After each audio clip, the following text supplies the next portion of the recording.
Horietako bat zen hain zuzen ere, euskera, ez da zure ama hizkuntza, baina zure sormen lana, bai musikan, bai literaturan, euskaraz egiten duzu. Bai, gehienak. Horren, zergatik erabaki zenuen momentu batean euskaraz ikastea? Ikastea. Ikastea. Karo, gero bestea... Gauza da ikastea, eta bestea da... Ez dakit zehazki ze gertatu zen, holako momentu batean, 80.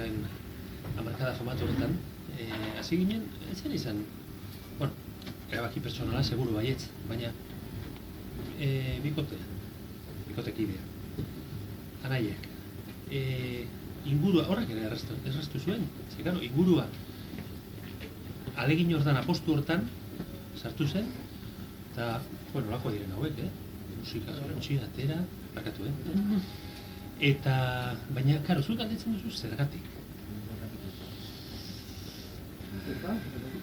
Zer galdera zaila. Askotan esan dudana esan behar dizut, ez daukat bestelako erantzunik. Gu ez ginen euskaldunak, baina gure etxean euskal musika adibidez entzuten zen. Bazeuden erreferente batzuk eta euskaldunak. Bueno, gero jakina, Jon Amonak eta Uraitakin eta egiten zuten euskeraz, eta euskera etzen guztiz arrotza guretzat, Baina gero, hasi zerotik, nibentzat, euskaltikan zerotik hasi nintzen. Orduan, bueno, etzen arrotza bat zegoen hor musika bat, euskera existitzen zen. Baina musika hori guztia, niretzat importante izan zen. Musikatik, claro, baina musikatik oso hurbil bizi izan naiz beti, osea, 5 urte nituela hasi nintzen jotzen taula, orduan, jotzen, eskusorra jotzen.